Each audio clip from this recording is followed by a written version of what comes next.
Hello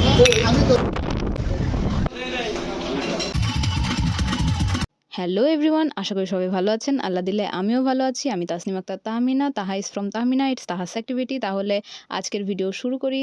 আর এটা হচ্ছে ঈদের শপিং ব্লগ। আই নো আমি খুব লেট, বাট স্টিল কিছু করার নাই। মানে এত এত ভিডিও হয়ে গেছিলো সামনে, পরে আর এইদিকে ফিরেই আসতে ইচ্ছা করেনি। তো যাই হোক, আপলোড তো দিতেই হবে। তো বেশি লেট হয়ে যাওয়ার আগেই আমি আপলোড দিতে চলে আসছি। তো আমি আর আমার হাসব্যান্ডের শপিং মূলত অনলাইন থেকেই করে ফেলছিলাম, দারাজ থেকে। তো এদিন বের হয়েছিলাম বাচ্চার কিছু জিনিসপাতি নিতে। অলরেডি আমি আমার কয়েকটা শপিং ব্যাগ দেখাইছি, সেগুলোতে আমার বাচ্চার শপিং করা ডান। তো দোকানে গিয়ে আসলে ক্লিক নেওয়া হয় না কোনো, কারণ বাছাই করতে হয়, চুজ করতে হয়, অনেক কিছু করতে হয়। তো জোহা শপিং করার পরে এই দোকানে আসছি আমার ২টা থ্রি পিস এবং সালোয়ার নিতে। আমি জানি না কেন, আমার কোনো টার্গেট ছিল না, বাট আমার হাসব্যান্ড নিয়ে গেছে অ্যান্ড আমার পছন্দ হয়েছে, আমি নিয়ে নিছি। তো যাই হোক, এগুলো হয়তো দেখানো হবে না কারণ ওইরকম সিগনেচার ড্রেস না। তবে যেটা সিগনেচার ড্রেস সেটার হচ্ছে আনবক্সিংটা আমি হয়তো দেখাবো একদম লাস্টে। আর সবচেয়ে মজার ব্যাপার, আমি অন্যদের মতো এমন ভাবেই নাই যে আমার ড্রেস যেন কারোর সাথে না মেলে। তবুও আমার ড্রেস কারোর সাথে মেলেনি, কারণ সবাই ঈদের ড্রেস নেয় আর আমি শাড়ি নিছিলাম। কাপল কম্বো নিছিলাম আমরা ২ জন। তো যাই হোক, এটা হচ্ছে তার পরের দিনের ভিডিও। আমি হচ্ছে শাড়ির জন্য ব্লাউজ এবং অর্নামেন্টস নিতে গেছিলাম। মানে ১ম দিন হচ্ছে বাচ্চার জিনিস নিতে গেছি, সাথে আমিও নিয়ে নিছি ঝোঁকের বসে। পরের দিন হচ্ছে অর্নামেন্টস নেওয়ার জন্য টুকিটাকি। আর এখন আমরা নিতে যেয়ে খাইতে বসছি। আর ওর দিকে ক্যামেরা ধরে ও যে এরকম এক্সপ্রেশন দিছে, এটা যে আমি পাবলিক করে দেবো এখন কি হবে। যাই হোক, এই যে আমার কিছু অর্নামেন্টস এই শপিং ব্যাগে আছে, এক শপিংয়েই সব রাখছি এত টানাটানি না করার জন্য। তো এখানে খাইতে আসছি সবজি রোল, সরি, খাইতে আসছি চিকেন রোল, কিন্তু ভিতরে আলু দিয়ে ভরা, মানে সবজি রোলই বলতে গেলে। তবুও আমার হাসব্যান্ডের নাকি পছন্দ এই আলু, তার আলু এবং চিকেন খুবই ফেভারিট। তো এই জন্য সে খাইতে আসছে, কিন্তু এখন সে খেয়ে বলতেছে আলু ভাজি আর আগের মতো নেই, এটার ভিতরে যেটা আছে আগে যেমন আলু ভাজি করে দিত এখন আর সেরকম করে দেয় না। এই যে বলতেছে এটা আগে অনেক টেস্টি ছিল, এখন ওরকম নেই। তো যাই হোক, এখন আমি এটা খাচ্ছি। তো পরে আমার মনে হইলো যে একটা কোক হইলে ভালো হইতো, দেন আমরা কোক নিয়ে আসলাম। আমার সাথে কি এমনটা হয় নাকি আমি জানি না, আমি যদি ড্রিঙ্কস খাই তাহলে মানে আমার শক্ত কিছু খেতে হবে বা টাইট কিছু। আর আমি যদি শক্ত কিছু খাই তাহলে বা ভারী কিছু খাই, সাথে আমার ড্রিঙ্কস খেতেই হবে, মানে এরকমটা হয় সব। মানে আমি শুধু মনে হয় ভাত আর তরকারি যখন খাই তখন ড্রিঙ্কস খাই না, তবুও আমি পানি খাই। মানে আমার একসাথে এই ২টা জিনিস থাকতেই হবে। মানে ড্রিঙ্কস খেয়ে যদি আমি শক্ত জিনিস না পাই আমার খালি খালি লাগে, আবার শক্ত জিনিস খেয়ে যদি ড্রিঙ্কস না খাই তাহলেও আমার খালি খালি লাগে। তো এখন খাওয়া দাওয়া শেষে আবার রওনা দিছি, এখন আমরা চা খাইতে যাব। তো চা খাইতে যাচ্ছি আর দেখুন কি পরিমাণে জ্যাম। মানে রাত এখন কয়টা বাজে আমার আসলে ঠিক মনে নাই যে কয়টা বাজে, তবে অনেক বাজে, তবে স্বাভাবিকের থেকে অনেক বেশি বাজে। তো এখনো চারপাশে এত লোক আর এত জ্যাম, আমি তো মানে এটার ভিডিও করতেছি এখন। তো এই আমরা চা খেতে চলে আসলাম, আর এটা কি চা, মানে লেমন টি লেখা, বাট এটা নাকি আলাদা, চায়ের পাতিটাই আলাদা রকমের হয়, মানে চায়ের পাতির আলাদা প্যাকেট পাওয়া যায়। তো এটার টেস্টটা ভিন্ন। আর এটা আমার হাজব্যান্ডের খুবই ফেভারিট। আর সে যখন এতই পছন্দ করছে, পরে আমি জাজ করতে বসে গেছি যে এটা আসলে কিসের। পরে আমার এমনটা মনে হয়েছে যে এটা অরেঞ্জ আর লেমন একসাথে, বা আসলেই কোনো ফ্লেভার অ্যাড করে কেমিক্যাল টাইপের, এই জন্য হচ্ছে এটার টেস্ট এরকম। তো দেন আমরা খাওয়া দাওয়া শেষ করে এখন আবার আমরা রওনা দিছি।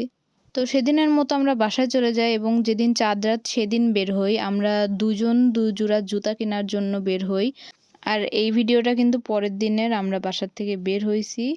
কিন্তু জুতা কেনার আগে যে আমরা কি করছি, আমরা হচ্ছে লাইটিং দেখছি, আমরা বিরিয়ানি খাইছি, দেন আমরা জুতা কিনতে গেছি। মানে আমরা কিন্তু বের হয়েছিলাম যে বের হব, জুতা কিনবো, বাসায় ঢুকবো, বাট আমরা এসব করছি। তো এই যে লাইটিংয়ের আমি হচ্ছে ছোট ছোট ক্লিপ দিচ্ছি, আর এটা আমি তাড়াহুড়ার উপর দিয়ে দিচ্ছি, মানে ফাস্ট করে দিয়ে দিচ্ছি, কারণ এগুলা যদি দিতে যাই ভিডিও অনেক লম্বা হয়ে যাবে। তো সবচেয়ে বড় যে লাইটিংটা ওইটাই অ্যাড করা হয়নি। তো ওইটা আমরা আসলে ভুলে গেছিলাম ওই লাইটিংয়ের ব্যাপারে। দেন হচ্ছে পরে ঈদের দিন মনে পড়ছে। তো পরে আমরা ঈদের দিন দেখতে গেছিলাম। সেটা হচ্ছে আমি আলাদা একটা ক্লিপে হয়তো অ্যাড করে দিব, বা আলাদা একটা ভিডিওতে অ্যাড করব, বা ওটারই একটা আলাদা ভিডিও করে ছেড়ে দিব। তো যাই হোক, এই ছিল অবস্থা। আর ঈদের দিনের কোনো ব্লগ আসবে না, কারণ রিলেটিভদের বাসায় ছিলাম। সো ওটার কোনো ব্লগ করা হয়নি বা করা পসিবলও না এইজন্য। সো রাতে যেই ঘোরাটা হইছে বা লাইটিংটা দেখছি ওইটাই হয়তো শুধু আলাদা একটা ভিডিও করে ছাড়বো। তো নেক্সট হচ্ছে আমরা বিরিয়ানি খাইতে চলে যাই। তো আমরা বিরিয়ানি যে খাইতে আসছি, এখানে যে আমরা কি করছি মানে ২ প্লেট আমরা বিফ বিরিয়ানি নিছি, সাথে হচ্ছে সালাদ ছিল, টমেটো আর মরিচ। তো আমার প্লেটে যেই বিফের পিসটা ছিল ওইটা দেখে মনে হচ্ছিল কোনো মানুষের ঠোঁট। তো আমি কি করছি, তো আমি সালাদের থেকে ২ টা টমেটো নিয়ে ২ টা চোখ বানায় দিছি। তো আউটলুক এরকম আসছে। পরে এটা আমার হাসব্যান্ডকে দেখানোর পর সে মরিচ একটা তুলে নিয়ে আবার নাক বানায় দিছে। পরে আউটলুক আবার এরকম আসছে। মানে আমরা যে কি করতে পারি এগুলা করছি। পরে দেন আমি খাওয়া স্টার্ট করছি। তো এই যে খাচ্ছি, কিন্তু আমার একটা কথা হচ্ছে বিরিয়ানি প্লেটের মাঝখানে এত উঁচা কেন? মানে লোক না ঠকাইলে হয় না। একদিন তেহেরি খাইতে আসছিলাম অনেক খিদা নিয়ে। পরে মানে মেজাজটা এত খারাপ হইছে, টাকা দিয়ে কিনে আমার মানে পেটের এক কোণাও ভরছিল না। তো যাই হোক, এটা হচ্ছে ঈদের দিন সারাদিন ঘোরাঘুরি করার পরে বাসার সামনে এসে দেখি ওয়াটারফল বানাইছে। তো এটার একটা চারদিকের ভিডিও নিয়ে নিলাম। তো এটা হচ্ছে সেই ভিডিওটা। আর ওয়াটারফলটা কিন্তু ওরা ভালোই করছিল, অনেক সুন্দর হইছে। আর এখানে গান বাজতেছিল। তবে আমার একটা কিছুই মনে হয় যে এত কষ্ট করে ওরা বানাইছে এই জিনিসটা মাত্র ৩ দিন থাকবে। মানে ওয়াটারফলটার কথা বললাম আরকি। এই হচ্ছে আমার দারাজের আনবক্সিং। মানে ঈদের কাপল কম্বো যে আসছিল, আমি এটা অনেক আগেই অর্ডার দিয়ে দিছিলাম। আমি ৭-৮ রোজায় দিয়ে দিছিলাম মনে হয়, আর এটা ১৫ রোজার আগেই চলে আসছিল। মানে আমি কোনো রিস্ক নিতে চাইনি যে এটা আমি ঈদের জন্য পড়বো। এমন মানে যেন না হয় যে ঈদের পরে চলে আসতেছে। আমি অনেক আগেই এজন্য অর্ডার দিয়ে দিছিলাম। মূলত আমি কোনো রিস্ক নিতে চাইনি। আর গত বছর আমি দেখছিলামও যে আমি হচ্ছে ঈদের ১ মাস আগে যেসব অর্ডার করছি তা ঈদের ১ মাস পরেও মানে এসে পৌঁছায়নি। সো এইজন্য আমি কোনো রিস্ক নিতে চাইনি এইবার।